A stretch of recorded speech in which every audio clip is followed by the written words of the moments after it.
sometimes late at night. When I was probably 17 years old, my cousin Jess and I came down and stayed with Clinton and Sarah for a week. And them being the healthy eaters that they are, Clinton went out and bought all sorts of junk food that he thought teenagers would eat just to make Jess and I happy for the week. They were so fabulous. He liked to argue a lot. He would argue just for the sake of arguing, just because he liked to win arguments. And he was always very well spoken and very opinionated. He was, I don't even have the words for it. He's just an amazing, wonderful man in that he was always there for you. Even if you weren't a really good friend of his, he would step up. And he would always do what he said he'd do. You could trust him. In words, how he is or was, because of just his personality, his demeanor, the way he held himself, the way he took care of friends, helped friends out. And then towards the end of our trip, they had a going away party, I believe, for somebody, that they snuck my cousin Jess and I into this bar with them, and it was such a blast, and I just miss him and love him and can't imagine life without him. He's a man-child. Like, he's still a boy, but he's got the soul and the heart of a man and the intelligence of a man, and so we still call him a man-child to this day because that was just Clinton. He was young at heart, even when he was young, and he was always thoughtful about his future, and he always knew what he wanted. He set goals, and he reached them. I've known Clinton since I was 5. In high school, we worked at the same place. We worked at Jason's Deli together, and he had a reputation for being a little rambunctious with customers and, like, asserting himself. I think we spent a lot of time just, after work, hanging out in, like, the parking lot, talking about life. I would say he was a true friend, and he was just authentic. There was never anything that kind of, kind of a false pretense that was between he and I. And I think that was, we shared struggles, whether they were personal or whether they were business. We shared struggles with each other, and like I said, he was transparent with me, and I was with him, and kind of accepted him for that, and he accepted me, and for that I consider him a true and loyal friend. Look, Clinton was just a big guy, in the best sense of the word. He was super smart, opinionated, great humor, cared very passionately about results in the business, but also cared very passionately about his team. He was so positive, but kept me on my toes. So he was a real treasure to kind of manage, and just kind of remember the intense debates we have on all things to do with kind of business and whiskey and football teams. I worked with Clinton for several months, and we worked together every week on the road. And the one thing that I remember is every single day he talked about his wife Sarah and how in love with her he was, and how he couldn't imagine life without her, and how just amazing she was, and how he didn't know how he ended up with her because he was so lucky to be with her. And that was long before he had his twins, but he used to always talk about how much he wanted kids with her. I remember a lot about Clinton. I remember we used to come in, I would do all the bonus discussions, and he would come in and leave really enthusiastic. First of all, he's a great performer, and secondly, he always wanted to do well, and he would be just as excited about the next year and the next thing that he was going to do as he was about the previous year. He had passion, he had energy, he cared about others, he took time to ask about you and to listen. He was the welcome party to BCG. His house was the center of everything, and that's such a big part of my first year there, and my first year out of college. And then I also happened to move to London in 2013, and Clinton and Sarah were there, and again, were such a big part of the welcome party for me.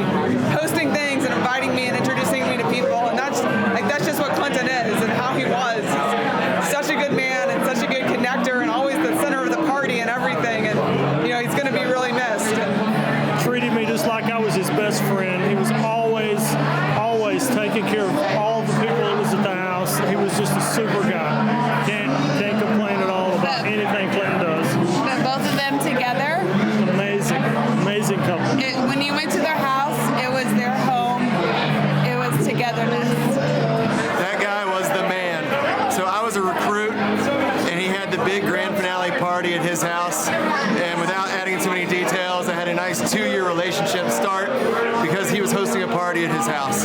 So it was a great time. He was the king of Cell Week, and there's no doubt about it. It became my home for about 3 months in the summer of 2008. Total generosity. The best guy to drink a beer with on a Thursday or Friday night you will ever have. I was the oldest brother in my family. Was just 2 kids, so I didn't have an older brother. But Clinton was, he was kind of that role to me. He was somebody I looked up to in interesting periods of my life. Whenever I was in, high school and college and things like that, I gave good advice on things whenever I was considering, different career elements and things like that. So, just, the kind of guy you always wanted to be around. Clinton was one of our very best friends. My husband Scott and I just thought of Sarah and Clinton as just our best friends. Clinton was extraordinary. He's just one of a kind. And the reason I say that is he was smart. And I don't mean just like smartest kid in the class. I mean like maybe the smartest person you'll ever meet. But it's hard to find somebody who's that smart and that much fun. I mean, he loved life. And whether it was how he loved Sarah or how he loves the Red Raiders, I mean, he just enjoyed life. And he was contagious to be around. He was truly charismatic. My favorite thing about Clinton was the Tech OU football game. Was the last game that Clinton and Sarah came in from London. They were super excited to come back. Been living in London.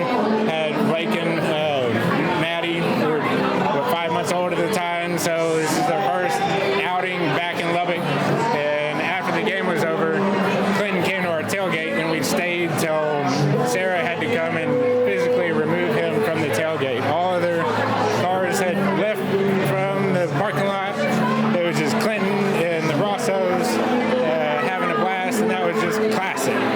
Best memory of the Beers is their wonderful New Year's Eve party that they had for years and years and years before they moved to London. And actually, when they moved to London and they had to get rid of all of their things, we acquired it. And so it makes me feel so special every time I pull out all of the stuff because I think of all the great times we had at their parties. And at our very last tailgate for Texas Tech OU, Clinton was telling me about how he was doing those things that we always talked about now that he's moved to London and he's got his own team now. And his fellow London teammates call him Captain America. And he said, we're finally doing everything that we talked about, and now everybody calls me Captain America. They love me. They love me. I guess the best story is when my wife and I went over to Europe, and my son had a party at the house, and Clinton was there for it. And I told Brian, I said, y'all can do what you want, but just make sure the house is cleaned up by the time I get back. And there was about 15 of them that spent the night. So when Barbara and I got home, the house was cleaner than the one we left.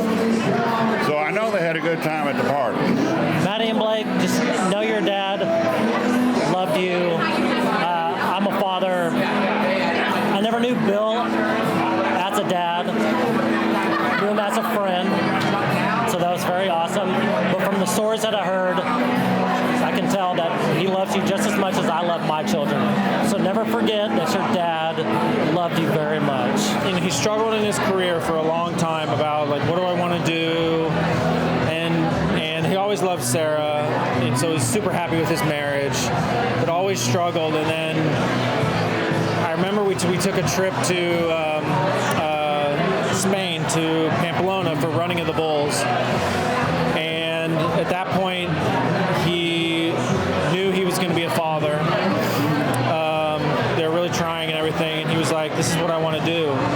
And what I really wanted to convey is just because of his kids, and like he really got to a place where he was like, truly happy, and it was just so great seeing him at that stage in his life where he's like, all right, I've got it all together. Life now makes sense. I love my kids. And just true happiness. He just loved his kids so much. He was just really, truly happy for the first time that I saw. I'll say this to Blake and Madison, that he he's going to be a big hole in our organization, in our business, with Clinton gone. But more so a big hole in our hearts. Just an awesome guy. Sarah and I became good friends when my husband and Clinton both graduated from undergrad, and they both graduate school, and then they became friends at the same job.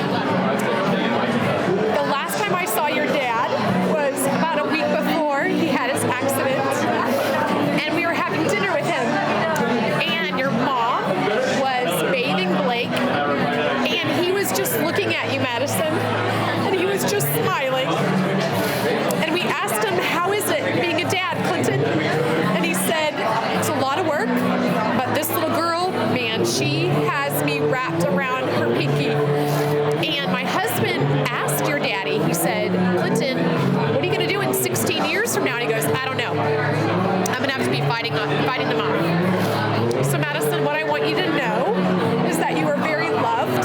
And as you probably already know by looking at pictures, you look so much like your daddy. And you are gorgeous. And I pray that you will know someday how much your daddy loved you, even though he's not here to kiss you goodnight or to fight off those bad boys.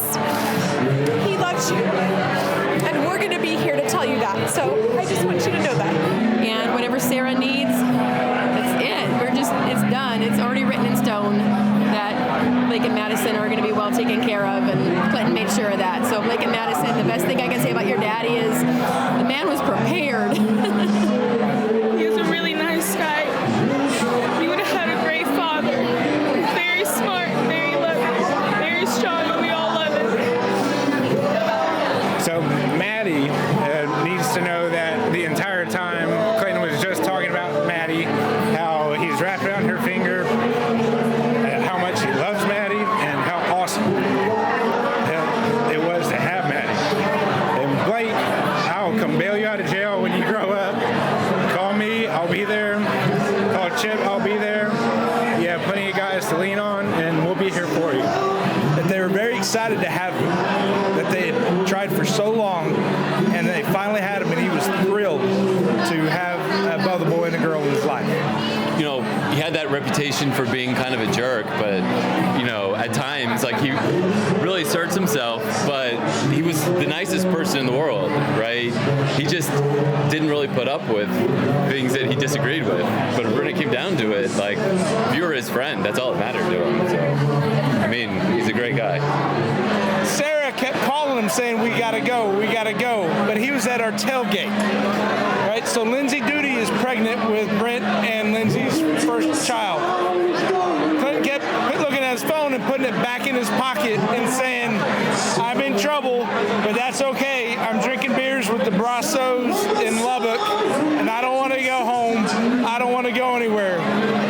My first son, Charlie, was on the scooter going around the parking lot. We're the only people left. And he kept saying, my son, my daughter, Blake, and Madison will be here the next year with your boy riding scooters in Lubbock at tailgates after football games, and I don't want to be anywhere else. I know I got to go, but I don't want to be anywhere else, so I'm ignoring their phone calls. So, Blake, Madison, I'm looking forward to doing that with you in the future with my boy, Charlie, and Sam, who's about your age now. So, thank you, Clinton. Thank you, Sarah. We miss you. The dance is my life. It's better left to chance. I could have missed the pain, but I'd have had to miss the dance.